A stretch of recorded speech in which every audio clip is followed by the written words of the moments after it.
Isabela Broadcast Center, himpilang tumatalakay sa mga proyekto at serbisyong tunay para sa tao. Hatid ang mga programang nag-uugnay sa bawat Isabelenyo saan mang panig ng mundo.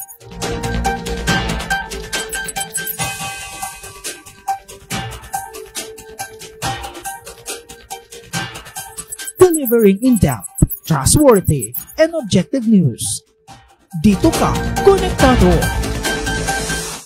Magandang hapon, Isabela. Muli sumasa inyo ang programang Isabela Connect Ka Dito. Kasama nyo pa rin ang resident broadcaster ng Provincial Government of Isabela, Ezekiel Kilang. Sa espesyal na edisyon na ito, ang Isabela Broadcast Team ay nagtungo dito sa The Big House upang exclusive na makapanayam ang ating napakagaling na panauhin ngayong araw. Siya ay walang iba kundi ang nagsilbing ama ng probinsya ng Isabela, ang ating dating gobernador at vice gobernador na ngayon ay muling nagbabalik sa Kongreso bilang kinatawan ng ika-6 na distrito ng Isabela. Walang iba kundi si Congressman Faustino Bo GD. Congressman, welcome ho sa Isabela Connect Ka Dito program. Unang-una gusto ko po munang bumate sa ating mga kalalawigan sa Isabela at lalo na sa iyo, Ezekiel. Congratulations at meron tayong ganitong klaseng programa nang upang sa ganon nalalaman ng ating po mga kababayan ang mga programa ng ating provincial government. Yes, and I know, Congressman, marami ho yung mga nanonood sa mga oras ho na ito at marami ho yung mga nagpapaabot ho ng pagbati at syempre pasasalamat sa inyong mga nagawa dito sa lalawigan ho ng Isabela. Unang-una, gusto ko rin pong kunin itong pagkakataon na to na upang magpasalamat sa inyo pong patuloy na binibigay na suporta at lalong-lalo na ang inyo pong tiwala sa inyo pong lingkod. Makakaasa po kayo na lalo po namin pagbubutihin, lalo po kami magsusumikap ng sa ganon. Mayatid po namin ang tamang mga programa na tutugon sa mga paghamon ng ating pong mga mamamayan. Hindi lamang sa ika-6 na distrito, kundi sa buong lalawigan po ng Isabela. Nako, Congressman, marami ho yung pag-uusapan ho natin. First of all ho yan, yung role ho ninyo sa Congress, of course, yung local governance and yung transition ho ninyo. At the same time, yung karanasan ho ninyo bilang ito nga ho pinakahuling position ho na nahawakan ho ninyo, yung vice governor, no? At the same time, yung mensahe ho ninyo sa taong bayan. So, simulan na ho natin. So, Congressman, kumusta po ang inyong unang linggo sa pagbabalik ko sa Kongreso? Actually, alam nyo, very rare opportunity itong naibigay po sa atin sapagkat katulad ng unang mong mga na mensahe, ako ay bumabalik bilang kinatawan. Subalit ngayon, bumabalik ako bilang kinatawan hindi ng ika-3 distrito, kundi ika-6 na distrito ng ating lalawigan ng Isabela. Ito po yung panahon pa lamang na kung saan ay syempre nagkakaroon ng mga orientations sa mga newly elected members ng House of Representatives at tinatalakay na rin ang iba't ibang mga partido para sa ganun makakuha ng iba't ibang mga komitiba para yung ating interest at kung saan po tayo makakatulong ng gusto, dapat doon natin makuha yung mga committees na gusto nating paglingkuran. Ewan ko lang, Congressman, dahil sa batikan na ho kayo sa pagiging, syempre, lawmaker, meron pa po bang mga adjustments or ano ba yung mga highlights sa inyong pagbabalik ko sa Kamara? Syempre, may mga inabutan akong mga naisulong na mga panukalang batas si Congressman Ino D. At yan pa rin po ang gagawin natin, yung mga i-refile, yung mga hindi natapos na mga isinusulong niyang panukalang batas. Katulad nung ospital dito sa ating Kawayan District Hospital na maging magandang ospital, yan yung isang isusulong pa natin. So, at syempre, yung cancer hospital or special hospital na magiging katulong ng ating iba't ibang mga hospital dito sa ating lalawigan ng Isabela na itatayo ito sa compound mismo ng Isabela State University. At alam naman po natin, sa loob po ng Isabela State University, meron na rin tayong medical school. Kaya ito yung susuporta rin.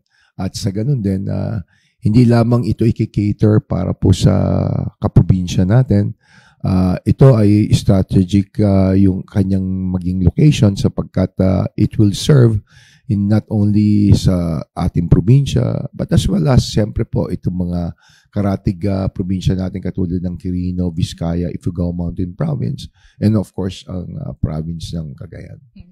Aside from this, no, yung mga nabanggit ho ninyo na talagang naumpisahan na rin ho ni dating congressman ng Mayor Inody, may mga priority bills po ba kayong isusulong na tumutugon sa pangangailangan ng mga Isabeleño po? Yes, siguro ang isa kong gustong bigyan diin at suportahan, yung naumpisahan natin programa rito sa ating lalawigan ng Isabela Pro Program, na kung saan binigyan natin ng pansin, atensyon, ang ating po mga marginalized farmers. Ang isang binabala kong isulong, magbigay ng suporta sa ating po mga farmers. Sapagkat alam natin, ang dami ng mga programa ng ating national government, pero siguro kung mas mabibigyan pa natin ng halaga, yung ginagampanan ng ating po mga farmers dito sa ating bansa. Lalo-lalo na pagsuporta at magkaroon nga tayo ng tinatawag nating pagkaing seguridad, food security. Kailangan talagang maiangat natin ang production. Lalong-lalo na dumadami ang ating populasyon at humihigpit ang pangangailangan natin. At gusto natin matiyak ng ginagawa natin dito sa probinsya ng Isabela ay maipakita natin sa buong bansa na talagang maganda yung ating naumpisan dito. Na tayo lang ang probinsya nagbibigay ng libreng bigas. Kaya dapat lamang talaga suportahan natin. Ako po ay magsusulong ng mga panukalang batas na susuporta sa ating po mga farmers. Nako, tututukan at abangan ho namin yan, no, Congressman, and of course ng mga Isabeleño, kasi alam naman ho natin yung trabaho ho sa Kamara, naka-live po yan, napapanood ho madalas. Now, Congressman, dumako ho tayo sa usapin ng local governance and leadership transition.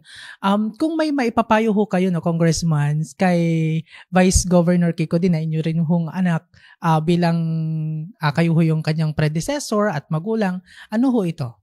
Importante sa lahat yung merong collaboration at coordination, especially sa executive branch kay governor, kung ano yung mga priority agenda ng ating mahal na provincial government, si Governor Rodito Albano.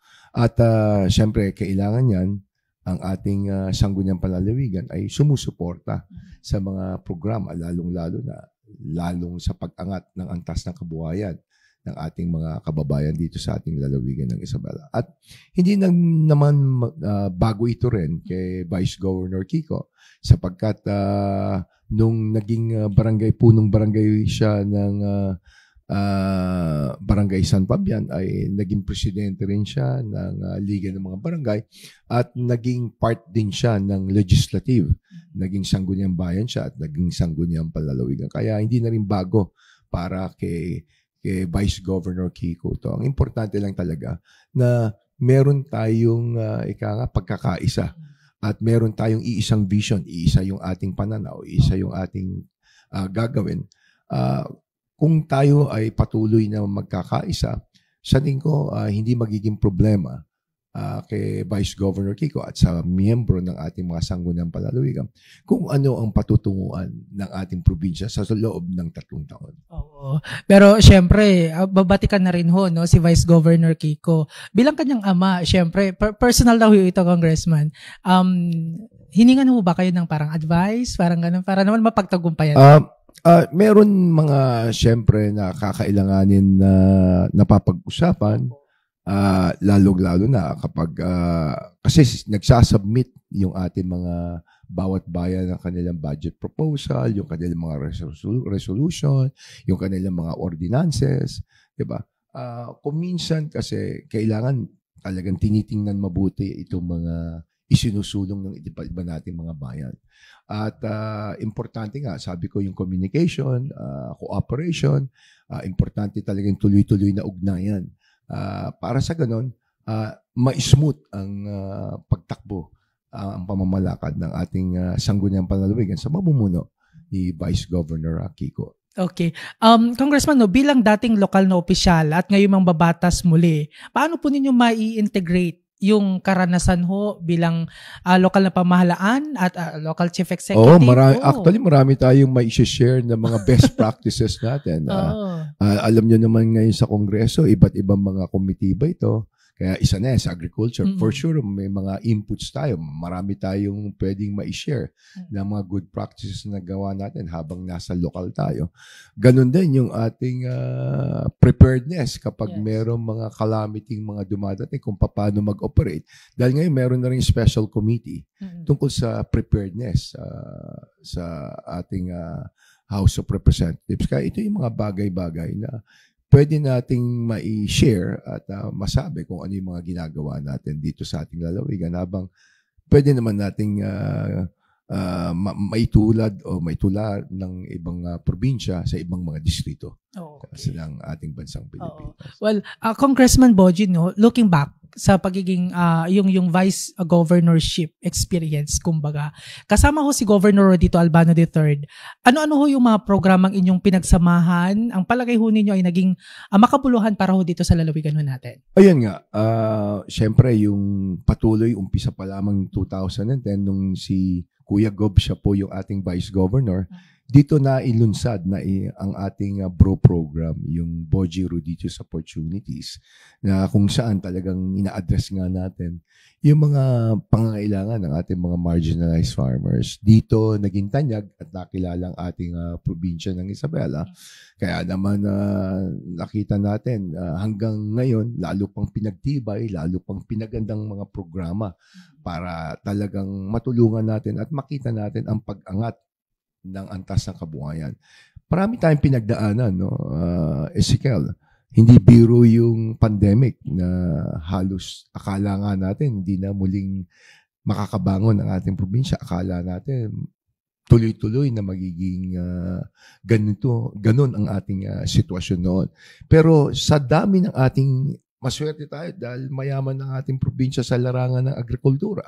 At for sure, hindi tayo magugutom. Kailangan lang talagang ma-encourage din natin yung ating mga kababayan. At yun na naging role ng ating provincial government sa tambalan ng Rodito Bogie ay naging nakita natin kung paano natin lalong nasuportahan ang ating mga kababayan. Yung mga naapektuhan, yung mga na-displaced, na mga walang trabaho, ang ugnayan ng national government sa atin, yung ating partnership sa kanila. Kaya naman kahit papaano naitawid natin sila doon sa darkest moment ng ating probinsya ng Isabela. Nakita mo, out of the provinces ngayon, talagang makikita mo masiglang-masigla at buhay na buhay ang ating lalawigan ng Isabela. At dahil yan ho sa matatag na ugnayan ho ninyo with Isabela Governor Rodito Albano. Pero, Congressman... Saka importante rin kasi yung kooperasyon ng ating mga kababayan. Yung pakikiisa nila. Yung tiwala nila. At nakita naman nila nung sinabi ng ating probinsya, nung sabi ng ating gobernador, no, mamamahagi tayo ng bigas. Sisikapin ng ating provincial government na kaya nga, huling-huli na yung mga barangay officials na niya kasi inuna natin yung mga frontliners natin, yung mga daycare workers, health workers, yung ating mga nabigyan, yung mga ating mga pulis, at marami pa mga sanga ng ating gobyerno na kahit papano ang ating pamalang palalawigan ay talagang gumawa ng napakalaking hakbang para hindi lang makita itong programa daw, kundi maramdaman ng bawat mamamayan ng ating lalawigan. Doon natin nakita yung trust and confidence talaga ng mga Isabeleño ho sa panunungkulan ho ninyo ni Governor Rodito Albano. Congressman, paano ho ninyo inilarawan ang inyong estilo naman? Siyempre, marami ho yung mga gusto hong maging kayo din. Paano ho ninyo ilalarawan yung estilo ng pamumuno bilang vice-gobernador? Well, unang-una nga, Ezekiel, yung aming kinalalagyan, yung aming posisyon, sinasabi ko nga lagi na kung meron akong pagkakataon na makapagsalita sa harapan ng ating maraming mga kababayan, maraming mga nangangarap sa aming posisyon. Maraming may gusto sa aming posisyon. Pero kami yung pinagpalad, no? Kami yung ang ating mahal na Panginoon talagang, so we were so blessed na binigyan kami itong opportunity, pagkakataon na to, na gampanan yung aming trabaho. Kaya naman ito yung aming ginagampanan ng gusto. Kaya ayaw namin masira ito, ayaw namin madungisan ito. Kaya naman tuloy-tuloy kaming nagtatrabaho, nagbibigay lingkod sa atin, nagiging tapat sa aming mga trabaho. Para sa ganon, ang ating po mga kababayan, makita nila na hindi po nasayang yung tiwalang ipinahiram sa amin ni Kuya Gob. Kaya naman talagang pinagbuti po namin, pinag-igi namin para sa ganun, ang ating mga kababayan, makita po nila kung ano po ang mga naging resulta, kung ano ang naging bunga ng tunay na pagkakaisa para po sa ating lalawigan ng Isabela. Kung ano po yung mga aral naman at karanasan na dala-dala ho ninyo hanggang sa pagbabalik ho ninyo sa Kongreso, kasi medyo matagal-tagal din na hindi ho kayo nakabalik sa Kongreso. Oo, last time nandyan tayo sa Congress, 2010. So, 15 years ago. Siyempre, katulad nga ng nasabi ko sa iyo earlier, yung best practices natin. Kasi sa experience mo ngayon, nalilabel nga ako doon sa Congress na most experience. Sa dami ng pinagdaanan ko, magmula kabataang barangay, punong barangay, mayor, nagsangguniang panlalawigan ako, naging vice governor ako, naging congressman ako, naging governor ako, at ngayon bumabalik nga. Sa dami ng akin pinagdaanan, sabi nga na most qualified daw ako na mag-chair, na lalo na kung pag-uusapan ang local government or public order and safety. Pero siyempre, titingnan pa rin natin kung ano yung magiging mas bagay na magiging role natin doon sa ating House of Representatives. Pero for sure, ang ating mga kababayan, siyempre, lagi nating uunahin yung kapakanan ng ating mga kalalawigan dito sa Isabela. Okay. Congressman, ano po ang inyong mensahe sa mga Isabelenyo naman na umaasang mas lalo pang uunlad ang ating lalawigan sa inyong pagbabalik ko sa Kongreso? Well, siyempre, kami naman po, lahat po kaming miyembro ng Kongreso, simula po sa First District kay Congressman Tony Petalbano, sa Second District kay Congressman Christopher Go, sa 3rd District kay Congressman Ian Paul D. Ganun din kay Congressman Joseph Tan ng 4th District. Ganun din sa 5th District kay Congressman Michael D. Ay kami naman ay nag-uusap-usap, kasama pa rin ang LPGMA party list. Nag-uusap-usap para sa kung ano pang lalo naming maiaambag na tulong para lalo po nating matiyak na maging mabuti ang kalagayan ng ating mga kababayan. At hanggang ngayon, syempre, tingin pa rin natin kahit papano, ang dami na natin pong mga ginawang mga aksyon at programa para makabalik na, no? Makabalik na ang ating mga kababayan bunga nung COVID-19. Pero gusto pa rin nating matiyak ng gusto. Kaya naman po kami ay lahat ng ating mga programang gagawin, lahat po ng ating maihiging mga pondo, tugon lahat ito para po sa pag-unlad lalo ng ating probinsya at lalo pong pagsulong ng pag-angat ng antas ng kabuhayan ng ating mga kababayan. Kaya yan po ang maasahan ng ating po mga kababayan. At ako naman po, hindi naman po nagbagong aking number. Sabi ko nga, posisyon lamang po itong ating nabago. Pero ganun pa rin po, ang aking pong number ay hindi naman po ako magpapalit ng aking pong contact number. Doon nyo pa rin po ako makukontak kung meron po ako maitutulong o sino man po sa aming membro ng House of Representatives ng ating lalawigan. Handa po kaming lahat na tumulong at mag-aisa para makatulong po tayo sa mga kababayan natin, lalong-lalo na yung mga nasa ospital, sa Maynila, kidney hospitals, sa PJs. Magtutulong-tulong po kami para makaraos po yung ating po mga kababayan. At syempre, ganun pa rin po yung aking address dito, Ezekiel. Abutan nyo pa rin po ako. Tuwing weekends naman po, uwi po ako rito. Ang session naman po namin, Mondays to Wednesdays lang. So, libre na po ako by Thursday po siguro or Friday hanggang Sunday or Monday morning. Nandito po ako.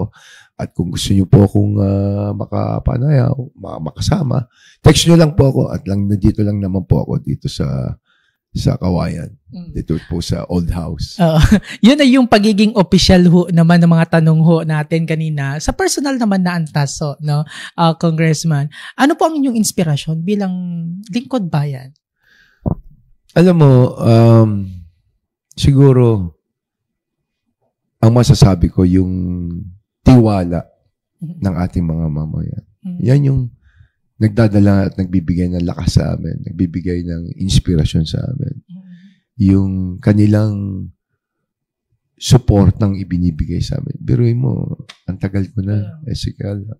Kaya, wala na kaming, lagi nga, sinasabi, nabanggit nga ni Kuya Go, wala na kaming hinihiling, kundi maglingkod na lang sa ating mga kababayan. Sapagkat, hindi rin namin alam kung paano po kami makakasukli ng inyo pong mga kagandahan na inyo pong support at tiwalang ipinapahiram po sa amin itong napakadami ng mga panahon.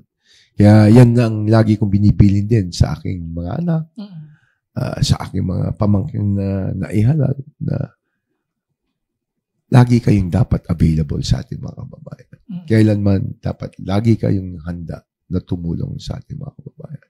At huwag tayo, kailanman hindi po namin kayang magmalaki sa inyo.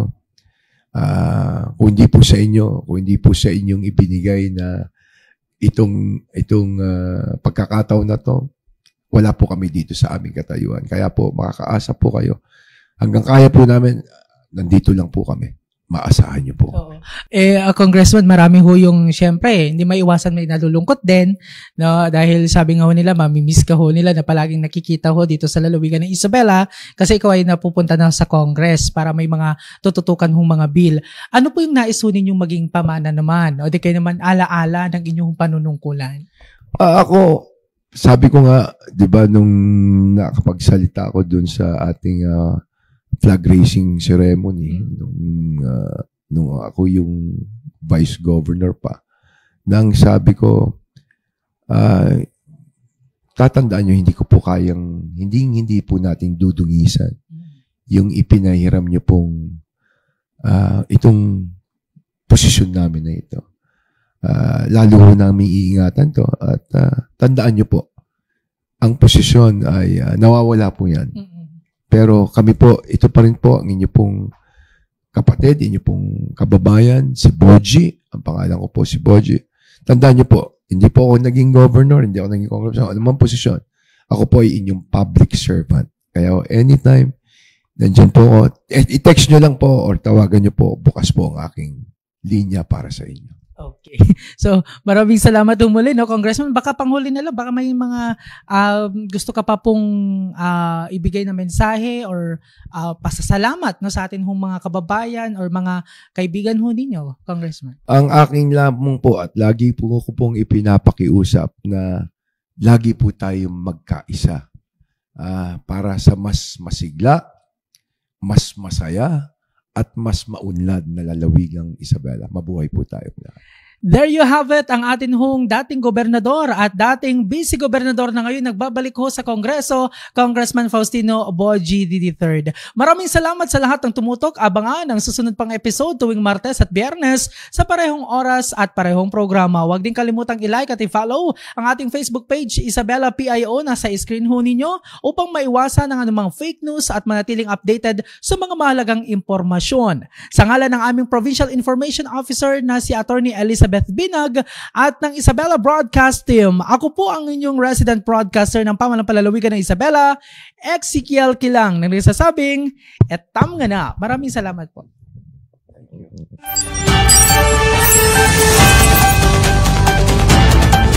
Isabela Broadcast Center, hindi lang tumatalakay sa mga proyekto at serbisyong tunay para sa tao. Hatid ang mga programang nag-uugnay sa bawat Isabelenyo saan mang panig ng mundo.